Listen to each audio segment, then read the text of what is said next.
यशोमती मैया के नंद लाला। कृष्ण कृष्ण हरे कृष्ण कृष्ण कृष्ण मुरली मनोहर कृष्ण गोपाला गोविंदा हे दामोदर। भाग्य,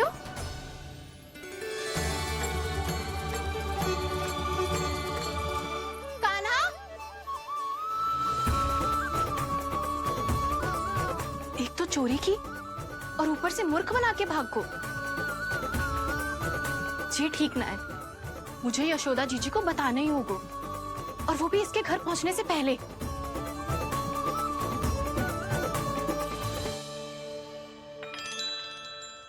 अरे पल्लू मत खींच, तनिक रुक जा, दे रही पूजा तो करने दे।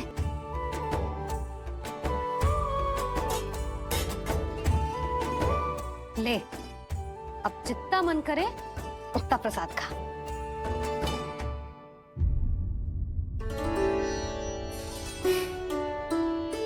या तो मैं सच्ची बावली हो गई हूँ कि मुझे हर समय कान्हा दिखता रहता है, या फिर मेरा लल्ला कुछ अधिक ही विशेष है कि मेरे साथ ना होके भी सदैव अपनी मैया के साथ ही रहता है।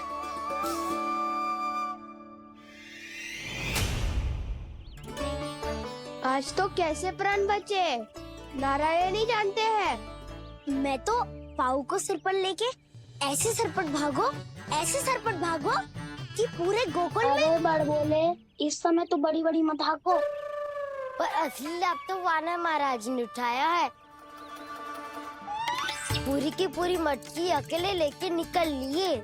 ये हमारी प्रतीक्षा कर रहा था ताकि हम माखन बांट सके। हमारे साथ ना दाऊ, उनके साथ।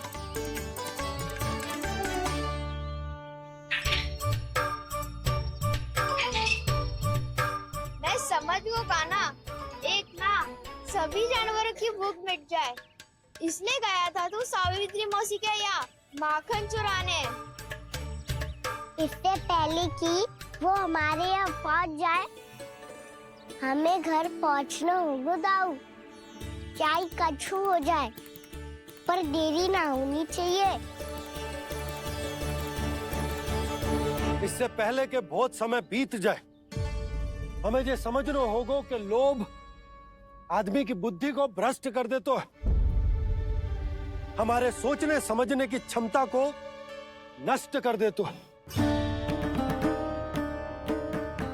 बहुत समय पहले की बात, एक साधु था, वो सुनसान घने जंगल में रहकर साधना करता था। ब्रह्म ज्ञान को प्राप्त करने ही वाला था कि अचानक से एक दिन उसे एक सुनहरी बिल्ली दिखाई थी। उसने उसे देखो तो सोचो कि ये तो बहुत सुंदर है, इसे तो मेरे पास रहना चाहिए, और उसने उस बिल्ली को अपने पास रख लिया।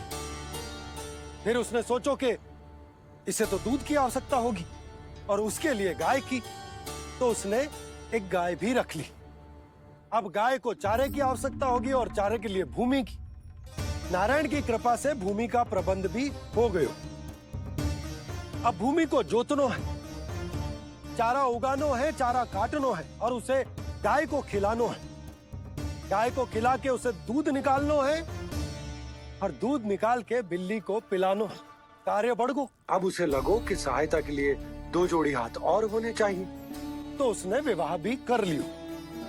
कुछ समय बीतो और संतान हो गई, और उसे एक बड़े घर की आवश्यकता अनुभव हुई। इसी प्रकार धीरे धीरे लोभ ने उसे अपनी छाया में ले लिया, और वो नारायण की साधना कर ब्रह्म ज्ञान को पाने के अपने परम लक्ष्य को भूल गो। फिर अनेक वर्ष बीतने के पश्चात उसकी अपने गुरु से भेंट हुई। पहले तो उन्होंने उसे पहचाना नहीं, और पहचानो तो उनने कही कि एक बार, बस एक बार अपने कर्तव्य से भटका था तू, और देख कैसे देखते ही देखते लोभ के जंजाल में गहरे ही गहरे धंसता चला गया। सोचो, कहीं उस व्यापारी को धन के लोभ में अपना वचन देकर आप सब भी जे ही भूल तो ना करने जा रहे। परिवार, घर द्वार, भोजन, सुख शांति, जीने के लिए आवश्यक जिस सब कुछ तो है आपके पास।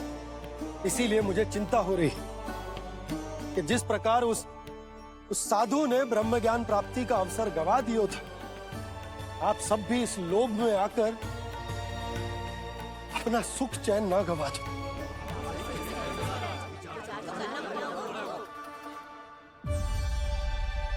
लग तो है बात सबको समझ आ रही है।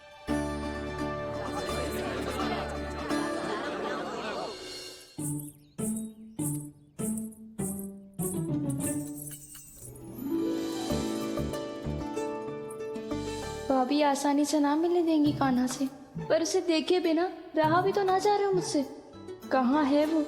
मुझ पे बहुत क्रोध है उन्हें। इतनी शीघ्र शांत ना होगा, उन्हें मनाना तो पड़ेगा ताकि मैं नंद भवन में फिर से बिना किसी रोक टोक के आ जा सकूं। पर क्या बोलूं, कैसे मनाऊं उन्हें?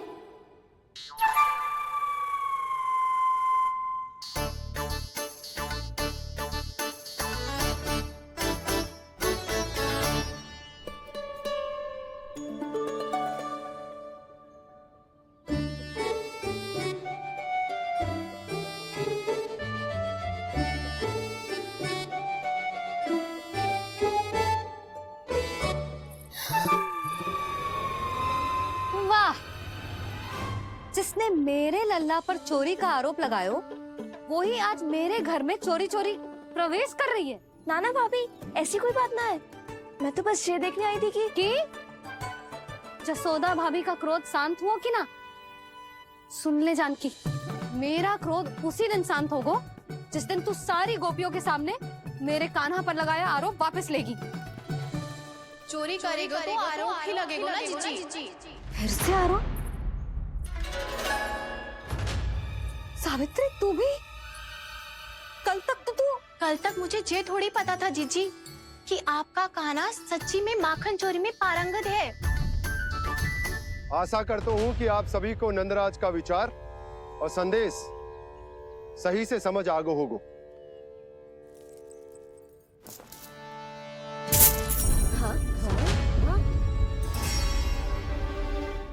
सिक्कों की खनक बता रही है कि पोटली कितनी भारी है। एक ही दिन में कितनी उड़न पा गई जे। हमें भी इससे अधिक धन अर्जित करना होगा, तभी तो हम अपने उज्जवल का भविष्य उज्जवल कर पाएंगे। पहली बार कछु बुद्धि की बात की है तूने। नंदराज, हमारे मन में आपका बहुत सम्मान है, पर हम जो करना चाह रहे हैं वो लोभ ना है, वो तो विकास है। हाँ नंदराज, हम अपना और अपने संतानों का भला बुरा सोचे बिना कब तक अपना जीवन इस प्रकार जीते रहेंगे? फिर पिछले 4 वर्षों से हमने आपको कर भी तो ना दियो है। मुझे तो लगता है कि नंदराज की बातों पर शांति से सोच विचार के बाद ही कुछ निर्णय लेना चाहिए। ऐसा मौका बार बार ना दो। नहीं, हमें सोच विचार कर निर्णय लेना है सबने।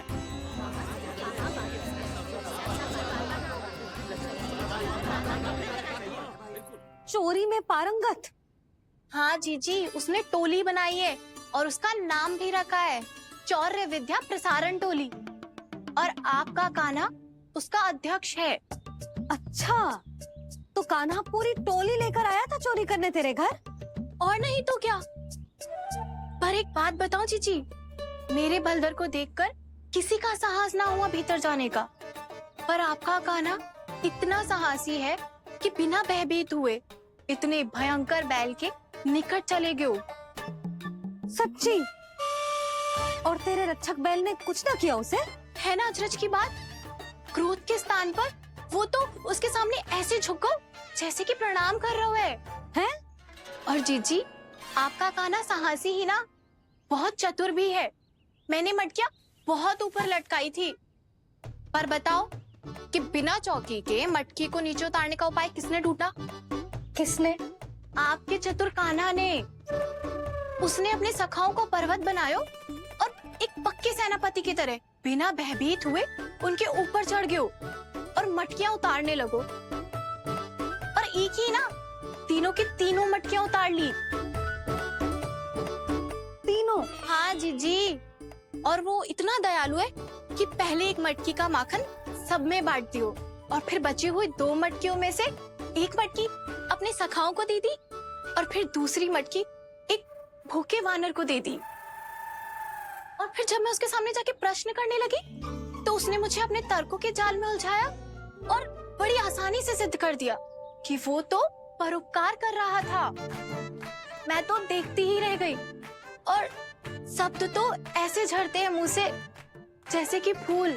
रुक जा सावित्री, पहले तू ये निर्णय ले ले कि तू मेरे लल्ला का गुणगान करने आई है कि उसकी निंदा करने। निंदा करने ही आई हूँ जीजी, जानकी सत्य कह रही थी। आपका काना माखन चोर ही है और बलराम के साथ भागा था। बलराम क्यों? वो तो साक्षात गरुड़ देव की पीठ पे बैठ के उड़ के आयो है, तभी तो तुझसे बहुत पहले आके यहाँ बैठ गओ ना। आ देख ले, आ जा। देखो कैसे बैठ के सब पहरा दे रहे हैं कि कोई पंछी अनाज ना चुगले, और तुम दोनों व्यर्थ में इन सब पर दोष लगा रही हो। कान्हा के निकट जाने का प्रयास भी मत ही करना। पहले मेरे लल्ला पर आरोप लगाती हो, फिर उससे मिलना भी चाहती हो।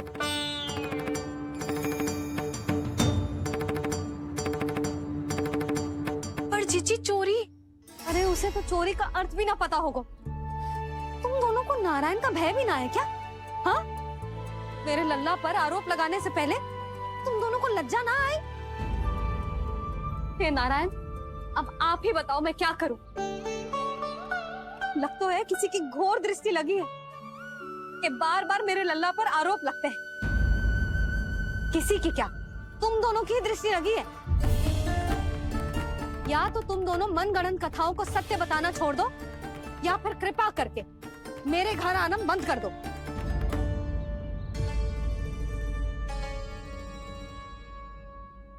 अब दोनों मुंह क्या ताक रही हो? हाँ, जाओ यहाँ से। और तुम दोनों नंद जी की सभा में क्यों ना गई? हाँ?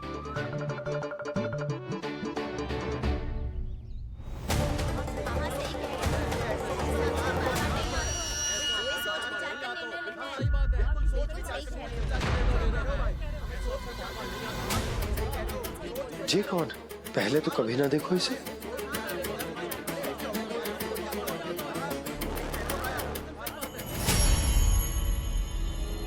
कहाँ को? बस करो।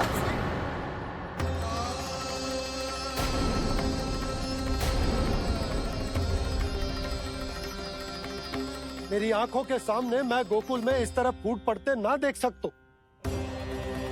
राजा हूं मैं, परंतु आज तक मैंने कोई भी निर्णय आप सब पर ना थोपो और ना ही आज थोपूंगा। मुझे पता है आप सबके पास कल सूर्यास्त तक को समय, इसीलिए मेरी विनती है कि आप घर जाकर रात्रि को इस बात पर पुनः विचार अवश्य कीजिएगा।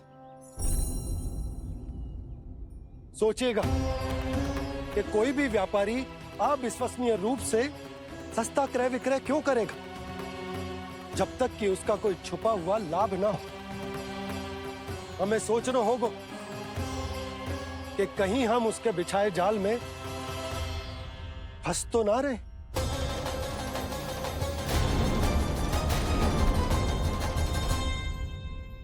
बच गए भैया, जैसे तैसे ही सही, पर समय से पहले पहुंच ही गए हो। सावित्री मौसी कनेक सी बात को इतना बड़ा चढ़ा के बोल रही थी जितना उज्जवल भी ना बोलतो।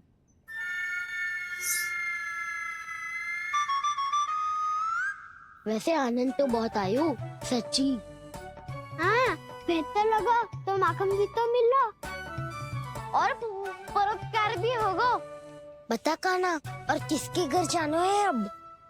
आज ही तो हमें शिक्षा मिली है, इतनी शीघ्र भूल गए तुम सब। लोग के चक्कर में पड़ोगे तो फंसोगे। लोग के चक्कर में पड़ोगे तो फंसोगे।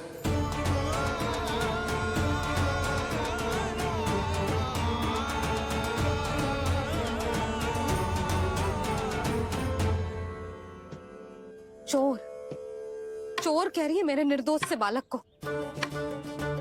अब तो इन दोनों ने अति ही कर दी है।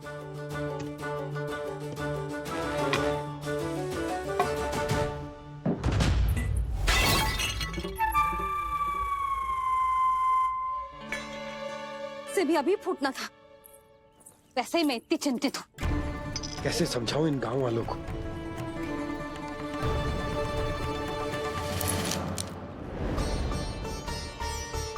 कोई समझने को तैयार ही ना है।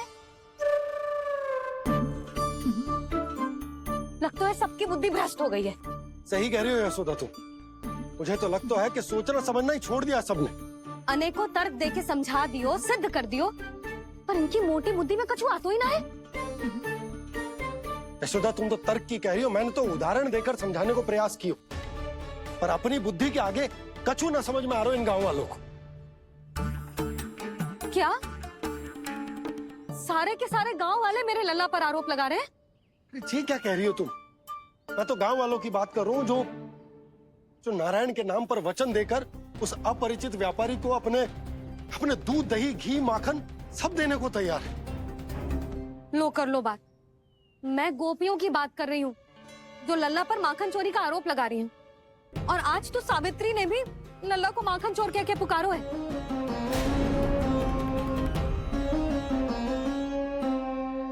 सावधान यशोदा, कहीं बड़ा होकर माखन चोर ना बन जाइए। अच्छा, ये सब आप छोड़ो। स्त्रियों की बात है, मैं संभाल लूंगी। आप ये बताओ सभा में क्या हुआ? गोकुल में फूट पड़ गई यशोदा, लोभ की फूट।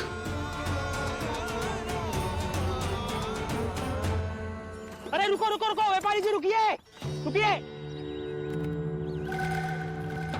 नंदराज ने प्रयास तो बहुत किया था व्यापारी जी, पर कुछ व्यक्तियों को छोड़ करके किसी के कान पे जूं तक नहीं रेंगी। इसका अर्थ फूट पड़ चुकी है लोभ की वजह से। बहुत ही शुभ समाचार लाए हो गुप्तचर। अब शीघ्र ही दिखेगा लोभ का चमत्कार।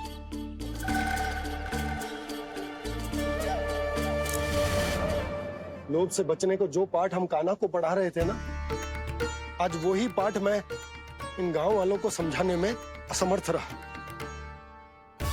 आप चिंता मत करो जी, धीरे धीरे सब ठीक हो जाएगा। तब तक बहुत देर हो जाएगी यशोदा। ये गोकुलवासी मेरे अपने, उन्हें अपनी आंखों के सामने मैं भूल करते ना देख सकता। वो सुलक्षणा, वो उस व्यापारी के प्रभाव में आ गया, और शंकरी मौसी और सुमति भी सुलक्षणा के मार्ग पर ही चल रही।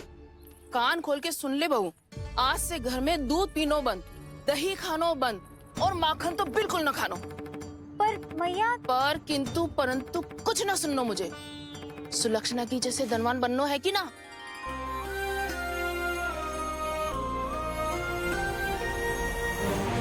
तो फिर जैसा मैं कहती हूँ वैसा कर, तभी तो अधिक से अधिक दूध, दही, माखन बेचकर अधिक से अधिक धन अर्जित कर पाएंगे हम। सुलक्षणा को उस व्यापारी की तरह धनवान बनना है और शंकरी मौसी को सुलक्षणा की तरह। ऐसे तो पूरा गांव ही लोभ में पड़कर कल उस व्यापारी के पास पहुंच जाएगा। अब तो फिर स्त्रियों को मुझे अपने ढंग से समझाना पड़ेगा। अब गोकुल वासियों को चाहे कोई भी कितना भी समझा ले, बुझा ले, ज्ञान बांटे, उन्हें केवल एक ही भाषा समझ में आएगी, लोभ की भाषा। लगता है आपके पास बहुत उत्तम योजना है व्यापारी जी। सब झटक लूंगा।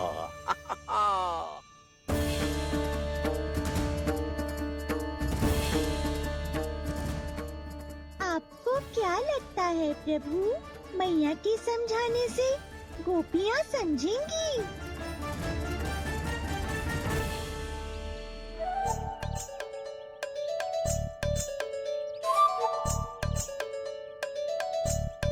कान्हा, और कितनी प्रतीक्षा करवाएगो? अब बता भी दे, माखन चुराने किसके घर जाना है? इतना आसान ना है निर्णय करना। समय लगता है, सोच विचार करना पड़ता है। पर ये निर्णय किया कैसे जाए पता है मुझे। लगता है ये निर्णय करना पड़ेगा कि बचना कैसे है।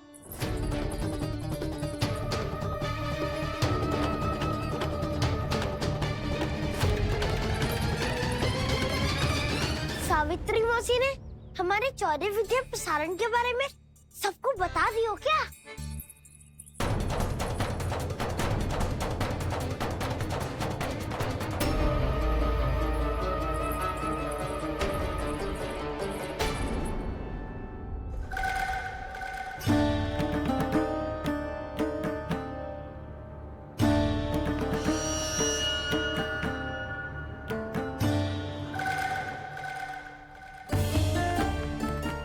शीघ्र आओ, छोटी माँ बुला रही है।